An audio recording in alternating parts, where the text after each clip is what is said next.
Përshëndetje dhe mirë se vini në episodin e radhës të podcastit me Alketen. Sot kam një temë që prek pothuajse secilin prej nesh, që është patundshmëria.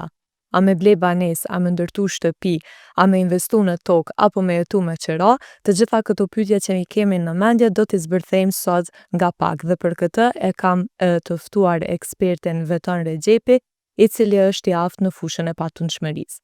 Para se të filloj mirë me episodin, dua t'i falenderoj sponsorët tonë Rent for You dhe Aliçka i Print, po ashtu një falënderim i veçantë shkon për fotografin Sefer Aliçkaj, i cili bën të mundshëm materialet vizuale për çdo epizod. Tash le të futemi në botën e patundshmërisë edhe le të vazhdojmë bisedën. Mirë se vjen Veton. Mirë se vjen, faleminderit për ftesën.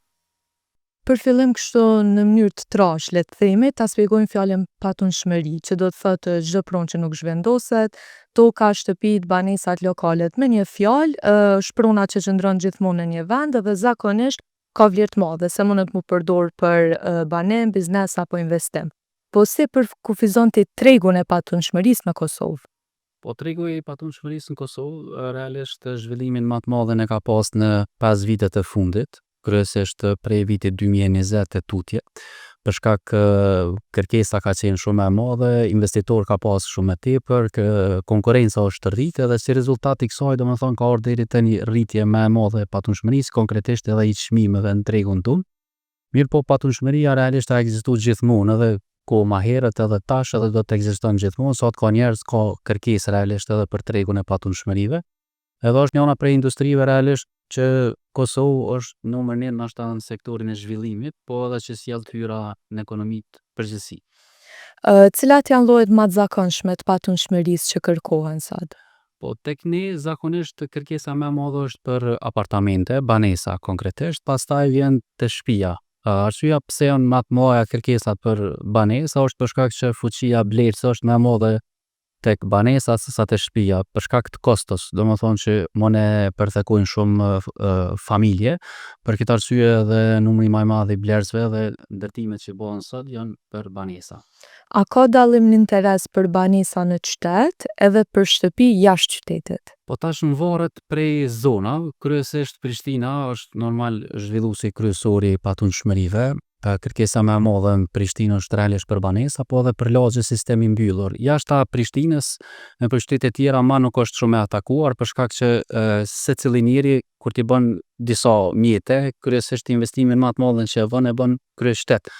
Për shkak që ka mundësi të ndryshme të kthimit të parës, edhe tjetra është i rritet vlera më shumë se sa në çdo qytet tjetër, edhe për shkak që këtë zhvillimi i secilit sektor realisht është në Prishtinë. Për këtë arsye edhe njerëz kur dojnë me investu diçka, investimin më të madh e bëjnë kryeqytet. Sa i përket zonave tjera, si më thon tash, masi veçina në Skenderaj blen kryesisht rrethi Skenderajit. A den ata pe Prishtinë me ardh këtu nuk vijnë, po në Prishtinë është ke Kosova, për ideja asaj është normal edhe pjesa e gërbeçarëve që investojnë për qëllime ndryshme, qoftë për me shumë qira, qoftë për banem kur vijnë pushime ose thjesht me përdor si kapital. A ka ndryshim në kërkesë para dhe pas pandemisë? Realisht kërkesa më e madhe prej pandemisë së tutje ka ekzistuar në shtëpia, për arsye për shkak që vetë fakti që qëndrum të mbyllën ju ka desht me pas një abar. Për këtë arsye kanë rrit kërkesë realisht tek pjesa e banimit në shtëpia, sidomos në lagjet periferike. Shumë njerëz habiten me rritjen e çmimeve të banesave në Prishtinë, po edhe në qytetet e tjera. Prej ku vjen kjo rritje? Po rritja ka ardhur si rezultat i luftrave, po ndaj tash ka mbetë me thonë ashtu, po tek ne në Kosovë nuk prodhohet kurrë, kryesisht vjen import prej jashtë, as më tepër prej luftrës kur ndodhi në Ukrainë, rezultati i çmimeve ka shku shumë te lart. Prej 2020 deri në 2022 nuk shkon kjo rritja më e madhe, ndërsa tash është një stabilizim i tregut. Besoj që edhe 2 vitet e ardhshme nuk do të ketë shumë ngritje të çmimit. Mirë po rritja kryesisht ka ndodhur si rezultat i luftrave. E diaspora qysh ndikon në treg? Tek ne realisht investitorët më shumë të ose blerësit potencial që janë kryesisht diaspora, për shkak që fuqia ekonomike është jashtë vendit. Tek ne realisht tregu më i madh që vjen për investime është prej qyteteve ku ka floks më të madh të banorëve, siç janë Prizreni, Ferizaj, Gjakova dhe Peja. Pjesa tjetër realisht nuk ka shumë blerës, ndërsa Prishtina është qendra kryesore. A mundet me ekzistu rreziku i një fluske le të themi në treg që çmimet me ra papritur? Kjo mundesh me pas parasysh edhe ti vet, domethënë prej që e mon men çmime që kanë ras s'ka ndodh, edhe nuk ndodh përveç në raste ku qytetet janë t'vogla, aty mundet më ngop në një moment i caktuar edhe nuk do të ketë blerës, mirë po qendrat kryesore do të ketë gjithmonë blerës edhe çmimet gjithmonë do të jenë të ato që kanë më shku realisht tuge u rrit. Ata që i kanë mundësi me ble tash, më mirë është me ble se sa me majt parët në bankë, se me të njëjtën vlerë sa mundesh me ble sot, mas një viti nuk do të mundesh. E përmendëm edhe më herët që disa blejnë për investim, disa për banim. Çu qëndron ky raport i njerëzve? Po flas prap për Prishtinën. Prishtina është një mundësi e artë për të gjithë ata që dëshirojnë me përdor kapitalin e tyre në forma ndryshme, qoftë për qiradhënie, qoftë për rritje të vlerës të saj. Ndërsa në qytete tjera kjo nuk pagohet shumë për shkak që nuk ka shumë interes, për shkak që Prishtina, domethënë në forma ndryshme e gjeneron parën. Tek pjesa e qiradhënies është shumë e rëndësishme prona se si mobilohet. Sa më mirë që mobilohet, çaq më mirë e lëshon pronën me qira, po edhe banorët që do të jetojnë aty financiarisht i ki më të mirë edhe nuk do të kesh të lashe pastaj me arktu pjesën e qiramarrjes. Shumica e ata që dëshirojnë me investu, kryesisht e investojnë për me ju rujt vlera e parës tyne, me ju rrit realisht, po edhe për me lshu me qira. Të njëjtën vlerë që potencova dhe pak ma herët, nëse ti njëjtat vlera po mendoj i posedon në bankë, sot nuk mundesh me e ble. Kështu që ma mirë është me investu në tregun e patunshmërisë, rritja e vlerës saj është shumë e madhe në krahasim sa e mban në bankë. Mundesh me përfitu në forma ndryshme qoftë nëse e shet mas një viti, qoftë nëse lëshon me qira hyrat për një vit ata që sidomos që janë jashtë venit nëpër gërbet, komplet pushimin e kalojnë me hyrat në qira që munden mi marrë për një vit. A është ma mirë me ble një shtëpi të rregullune, një gjatë ndërtimit apo një të vjetër? Për mendimin tonë, investimi më i mirë është kur ti e blen në një pronë gjatë fazës të ndërtimit, për shumë arsye. Arsyeja e parë është që rritja e vlerës është shumë e mirë, e merr me çmim shumë të lirë, e rregullon ti pronën sipas dëshirës sate, edhe mundesh me zgjedh planin ma mirë, pozicionin e saj ku ti dëshiron, edhe mundesh me shit ma shtrejt se sa që ti mundesh me e ble të gatshme, as ma tepër nashta shija e atij që e ka investu pronën e gatshme ty nuk të pëlqen. Domethënë dy dush me investu një herë me e prish, pastaj me ndrejz, domethënë e ki kosto dy fish. Kështu që për mos me investu ti dy fish, e blen gjatë fazës ndërtimit edhe rregullon për çefin tën, ja rrit vlerën pronës tane, edhe mundesh me fitu pastaj në shitje nëse veç dëshiron me e shit. Për një person që përdon me ble një banesë për herë të parë, çysh duket krejt rruga, pe momentit që e pëlqen banesën deri te momenti i dorëzimit çelësit? Na shpeshherë përballemi me raste të ndryshme. Shumica e po mendoj njerëz ku nashta e kanë hezitimin për me ble një pronë është kur këshyrin shumë prona. Na shpeshherë i themi është raste sikur njëri kur don me u martu. Për shembull në rast se këshyr shumë, domethënë jet pa u martu, edhe kështu nëse këshyr, domethënë tek puna te blerja e një prone, qoftë banesë, qoftë shtëpi, nëse këshyr shumë, domethënë problemi më i madh është që i kimë met nashta për një periudhë më të gjatë pa e ble atë pronë. Kështu që shumë e rëndësishme është me zgjedh mas pari lokacionin ku ti dëshiron me bë investimin, me zgjedh ndërtuesin me të cilin ti don me pas një marrëveshje, edhe thjesht me këshyra mundesh me mbulu financiarisht çat pronë. Nëse këto trija i rregullon, atëherë mendoj që arsyeja për me shku shumë gjatë me hulumtu, mundesh ndojmë fatkeqësisht në pa ble.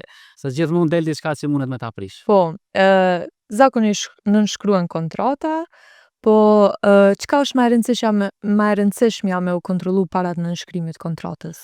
Po siç e thënë, ka shumë e rëndësishme mas pari me zgjedh ndërtuesin. Domethënë se ndërtuesi është sani kryesor në aspekt investimit. Nëse ti realisht e ke zgjedh, po mendoj çaja pronë që ti dëshiron me ble financiarisht ty të përshtatet. Mirë po investitorin realisht nuk e ke qëllu, domethënë mundësia për me dështu ti çat pronë është shumë e madhe, mos me e gëzu. Realisht se mundet gjatë fazës të punimeve me ngjeca investitorë dhe ose realisht ka garanci? backgroundin e tina që qëndron. Po supozojmë ka ardhur një investitor, kushtimisht po themi pej Dragashit, ka ardhur në Prishtinë, tash te pej Skenderaj dëshiron me ble aty. Mundësia për me ditë qysh qëndron çaj investitor është pak problem. Andaj është shumë e rëndësishme që ti spori me zgjedh ndërtuesin, me vet pak kush është çaj ndërtues, a ka kryer punë më herët dikon, çfarë forme i ka bë ato, e pastaj me marrë një vendim, domethënë me hiti negociata për me ble një pronë prej çatij ndërtuesi. Kështu që kjo është arsyeja kryesore pse ne i themi klientave që është shumë e rëndësishme me zgjedh mas pari ndërtuesin, pastaj pjesa tjetër varet prej shijes njerit. Po, a ka garanci në ndërtim?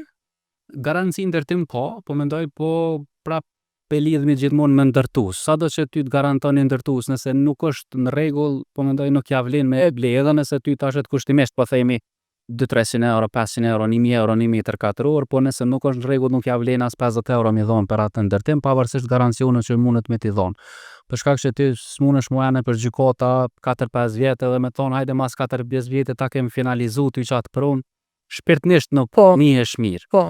Kështu që mirë është gjithmonë me bisedu realisht me një person përgjegjës, i cili po konkretisht sikur raste që jemi ne si agjencione, zgjedh një agjencion të mirë që ti mundesh me pas besim tek ai edhe i thuaj që mbas kërkesës tonë çysh dëshiron zgjedh një pronë ku mundet me kanë përshtatshme për kërkesën tënde. Po. Apo ndryshon mënyra e blerjes online ose fizikisht? Tek pjesa e ndërtimit online zakonisht nuk funksionon blerja. Raste janë shumë të rralla, nashta prej na që nën vite që jena në treg, ka ndodhur dikush me ble me bën një pazar thjesht përmes telefonit. Shumica e njerëzve që dëshirojnë me ble një pronë kanë dëshirë me ardh me prek fizikisht pronën, për dallim prej bizneseve tjera që të një por puca mundesh me ble domethënë shumë lehtë online edhe mos pëlqejsh tek e fund të shkoste e vogël. Mirë po pjesa e banimit është shumë e rëndësishme me ardh me po. Se ndryshe ndoshta mundesh me pas një përshtypje në bazë të foto, video, po ndryshe është kur ti hen domethënë edhe shkel çdo pllomb të asaj prone. Kështu që më mirë është normal se ti ke me bën një investim jetësor, aty nuk është sot për nesër, llogarit që ti ke me marrë çat investim për ton jetën. Edhe është shumë e rëndësishme me ardh me po me prek as më tepër me ditë prej ku i pe e blen çat pronë. Ndalemi pak edhe te plani rregullativ urban. Çka është edhe çysh mundet me ndryshu ndoshta me kohë? Sipas jush. Po, kjo si pikë mendoj që është shumë pikë e rëndësishme, për shkak që nëse dëshirojmë ne me pas një plan rregullativ të mirë urban, ish dashur komuna mi parapri shumë elementeve, para po supozojmë nëse e ka lënë një zonë caktuar për ndërtim të lartë ose të ulët, varësisht çfarë. Mirë është me shpall, po supozojmë janë 13 hektarë në qatë zonë. E shpallni të ndërkombëtar kush po e bën projektin më të mirë për zonën, edhe çaj projekti që ekziston më i miri që është apliku, çato pastaj e shpall kush po e ndërton. Edhe ato aplikojnë po supozojmë disa ndërtues, po forma, domethënë ato e parashet çdo detaj pastaj. Objektet janë të bukura, ka hapësira gjelbruse, ki distancë mes banesa, domethënë secilin ndërtim është i njëjtë për kapomja jashtme, mirë po brenda mundet me ndryshu varësisht investitorit çfarë materialesh i përdor. Mirë po si plan rregullativ mendoj që i shkon shumë më bukur nëse ish bën start prej komunës me para po jo thjesht me lënë tash e kem caktuar si zonë ndërtimi i lartë, koeficienti po supozojmë 3, 5, 4 varësisht sa mundet me kon. Mirë po, kush do ndërton sipas dëshirës vet, dikush e bën një fason ndryshe, dikush e bën një fason ndryshe, e bën një farë laramania aty, edhe thjesht ajo është një vepër e cila nuk mundet më u tjetërsu pastaj. Kështu që nëse komuna i kish paraprit këtyne gjërave, mendoj që i shkon shumë më bukur edhe thjesht nëse një plan i tillë rregullativ kish me qenë i bukur, kish pas mundësi ndoshta edhe një investitor të huaj me sjell çaj plan për investim këto. Po. Zakonisht çdo tokë banesë duhet të jetë e regjistruar në kadastër. Po nëse nuk është e regjistruar, çka do të thotë kjo për pronarin? A mundet me shit, me ndërtu? Zakonisht tokat të gjitha janë me fleta poseduese, edhe nëse janë munën e kona shtat të mëqme, në emën të babgjyshit që na zakonisht nuk i rrim gati në aspekt dokumentacionit, pa ato janë. Problemi më i madh është pjesa e ndërtimit, që realisht komuna nuk hec shumë, po as ndërtues ka raste që nuk i përmbushin kriteret e veta dhe çaj objekt mundet me met nashta për 10 vite pa u bë pranimi teknik i atij objekti. Pasojat më të mëdha janë që nëse një banore e cili e ka ble një banesë aty me një parakontratë më hershme notariale ose me një kontratë ndërtuese që ka raste edhe të tilla që para 10 vite nuk ka pas as notera. me qatë kontratë ekziston hale, domethënë nuk ka mundësi një kontratë noterit mja bo nëse dëshiron me e shit. Për shkak që noterat sot i bojnë vetëm një para kontratë notariale, derisa të bëhet pranimi teknik. Kur bëhet pranimi teknik, atëherë duhet me shku me bë kontratën finale, ose po mendoj nëse është në qatë situatë ku nuk ka hiç pranim teknik, rasti më i keq që është për me shku me bë një kontratë marrëveshje interne te një avokat, po ajo është që thojnë në thojza pak një farë rreziku mundet me kanë, për shkak që kurdo që bëhet pranimi teknik i asaj prune, ti dush me lut atë ndërtuesin ose çat pronarin pe cilin te ke vle hajde për kthema pronën te noteri. Domethënë mundet me kanë një problem shtesë në të ardhmen, gjatë që po mendoj është shumë e rëndësishme me ditë mas pari prej kujna pe blen, a paraqet rrezik jo as paraqet. Nëse e blen pe një pronari, po supozojmë që është ka integritet, ka background të mirë, ka familje të kaluar, po mendoj të mirë. Mendoj që rreziku i tillë nuk ekziston, përveç që kanë herë ndodh vakia ndeshësh me dikën që po ki shumë informata rreth atij personi, atëherë mendoj që më mirë është ndoshta mos me bleni pronë me kontratë të avokatit se sa me hi një obligim tillë që prap mas një kohë dush me lut mi thon hajde bëma kontratën e noterit. Po. E përmendëm pak ma herët te pronësia dhe është një problem që shohim shumë shpesh në Kosovë që shumë prona nuk janë fare në emërat të atyne që realisht jetojnë to. Edhe kjo m'duket ndoshta si një nga arsyet pse shpesh bllokohet edhe tregu i patunshmërisë. Duke pa këtë realitet, a mendon që në dekadën e ardhshme në Kosovë kena mu përballë me një krizë të heshtur të pronave? Po kjo është pak a shumë lidhet me situatën e mahershme, domethënë probleme të tilla mundet me pas nëse varet njëri prej kuje ka ble. Mendoj që edhe përpara ka pas tregti pa kontrata, thjesht në formë trampit që i ka po, domethënë te lashës sot që kanë pas, mirë po thjesht e kanë zgjedh mirin me kanë po dojnë me bë një biznes tillë.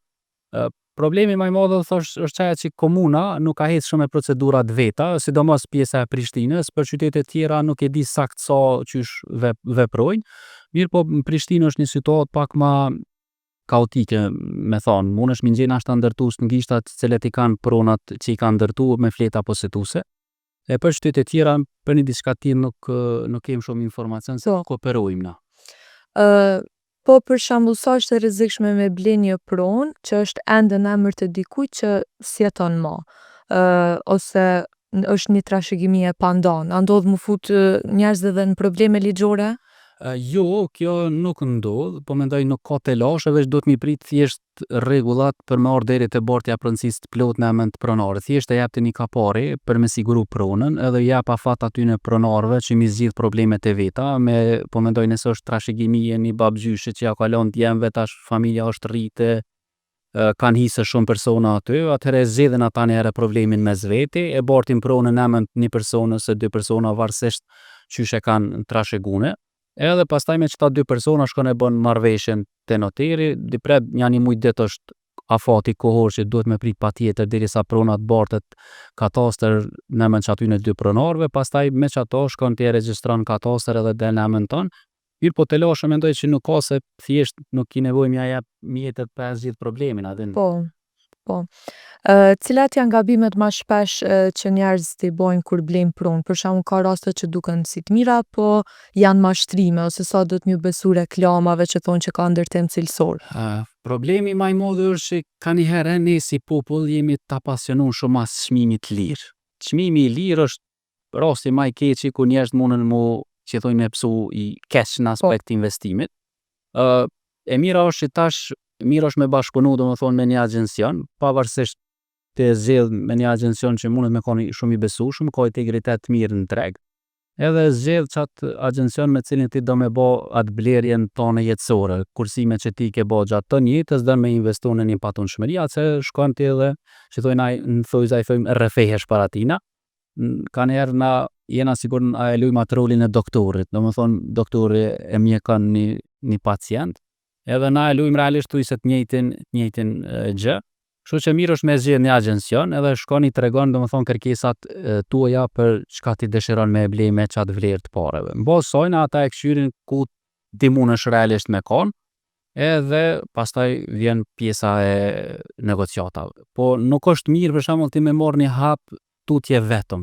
Për shkak që nuk e ngjen ashta ndërtuesin, po mendoj qysh e ngjojnë agjencioni, ai mundet me kon ashta një ndërtues që veç ka nisë shumë prona, pas njënë nuk e ka kry, edhe mundet me thonë nëse ti mi e parë të kashon ty ta bëj çmimin kështu, ta kryj për një vet, nuk ta kryj, domethënë ki shumë të lashe masanena që ti mundesh mi marr vesh pastaj me kohën. Kështu që për mos me ardhur deri tek kjo, mirë është po them prap, shkon te një agjencion i patunshmërive, i tregon kërkesën tënde, edhe mbas saj ata tregojnë se ku është më mirë realisht me e ble një prunë. Na po ndaj ka pas raste që nuk na kanë ndëgju, edhe ka pas mundësi tani me i dështu çaj investim ku ai e ka bëu, saqë për mos me zot ashta shumë, po tregoj vetëm një rast, ka qenë shtetas i Belgjikës, kur është ardhur me ble te na, po mendoj bazë referenca, ka ardhur dhe ka dëshiruar me ble një lokal në rrugën B. Lokali ka qenë dikon over 220 metra katror, ai ka pas vlerë 320.000 euro. Për 20.000 euro nuk e ka ble lokalin, bëhet fjalë për një lokal në vinë e partë rrugës B, ku tyrat mujore në Qiraj ka dikon rreth 4.000 euro. Për 20.000 euro realisht nuk e ka ble dhe u shku dikon në një zonë tjetër, e ka bëj investimin, ku banesat ende nuk ju kanë kryqë që 5 vjet, edhe një lokal që i ka najt thot të nkohen. Kur orë mas 3 viteve këtu të më ka rastis me e po, thash qysh po ndihesh tash, domethënë që ti ke pas mundësi me e pas pronësi qit lokal, tha mos ma përmend, tha se po më rritet shiqet. Domethënë është një rast që kanë herë mirë është domethënë me ilan çata tipa ashtu pak më therr për me kuptu që jo çdo sen është çmimi i lirë. Domethënë edhe në popull një. A të ai ka nxjerr 20.000 euro. Shumë njerëz e shohin blerjen e banesave si investim, qoftë për qira, qoftë për rritje të vlerës, e përmendëm edhe më herët. A është ende koha e dur për me investu në patunshmëri në Kosovë? Patunshmëri çdo herë është mirë me investu, pavarësisht zonës, mirë po mirë është me investu aty ku ka kërkesë më të madhe, pavarësisht çmimit që ti e pagun sot, ai prap ka me kon çmim i dyfishun nesër. Kështu që nëse një person i ka një buxhet caktuar, thjesht e zgjidh zonën ku po don, mirë po mos të mashtrohet për aty me thonë po pres edhe pak se kanë me radhë çmimet. Çmimet gjithmonë kanë me shku në trajektore të urrit, mirë po thjesht është a dëshirojnë me nxon çmimin më të lirë sot, a me pagu nesër më shtrejt. Kështu që çmimet nuk priten me radhë asnjëherë, mirë është me investu edhe thjesht parën mos me lënë me nejt. Çaja pore që rrin është realisht e vdekun, ja as më tepër në patunshmëri nëse nuk investohet. Po e përmbyllëm këtë epizod me një përmbledhje të shkurt. Patunshmëria është një fushë që ka shumë mundësi, po edhe shumë rreziqe nëse nuk je shumë i informuar. Shpresoj që i kemi ofruar disa informata të vlefshme për gjithë ata që janë kon të interesuar. Po shpresojmë. Faleminderit shumë që ishe pjesë e podcastit. Faleminderit shumë. Faleminderit edhe ju që na dëgjua deri në fund. Mos harroni të bëni subscribe në YouTube dhe deri në episodin e ardhshëm na shkruani mendimet tuaja.